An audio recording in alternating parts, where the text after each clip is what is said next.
काँग्रेस पक्षाचे जिल्हाध्यक्ष राजाभाऊ देशमुख यांनी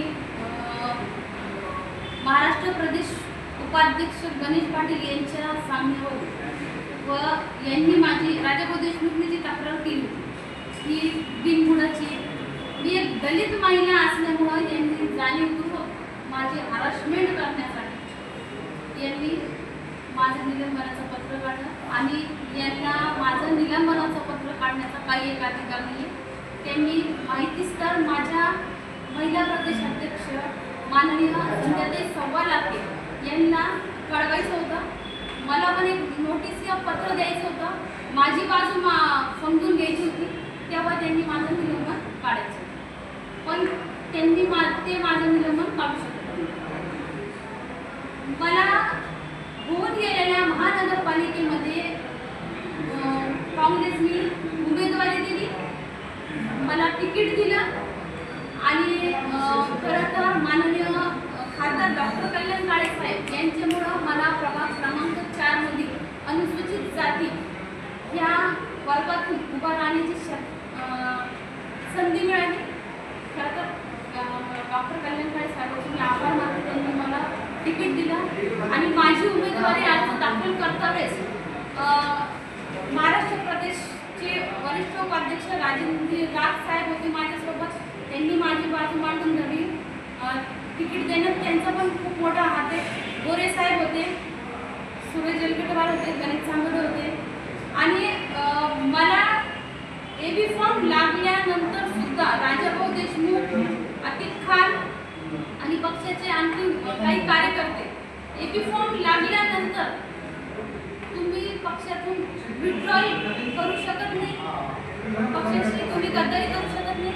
त्यांनी मला एबी फॉर्म लागल्यानंतर सुद्धा रातोरात जाऊन मुंबईला टिळक भवनला गणेश पाटलाकडून एक खोटं पत्र आणलं की माझी उमेदवारी रद्द झाली पाहिजे म्हणून आयुक्तांना देण्यासाठी. पण माझी उमेदवारी रद्द झाली नाही, मी त्या जागेवरून लढले.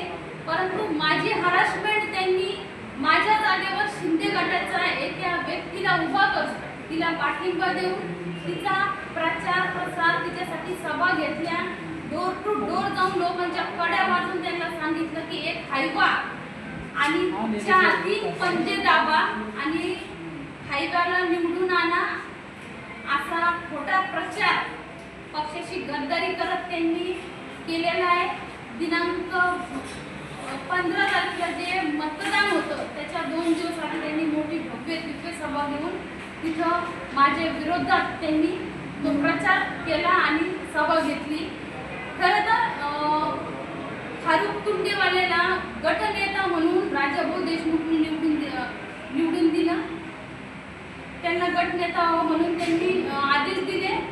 फारुख तुंडेवाले हे गटनेता झाले आणि जेव्हा कॉप मेंबरला घेण्याची वेळ आहे तेव्हा त्यांनी एका कुठल्याही व्यक्तीचं नावाचं पत्र हे गटनेता यांच्याकडे दिलं नव्हतं आणि मी 7 नगरसेवकांची मीटिंग घेतली, त्यांच्याशी चर्चा केली.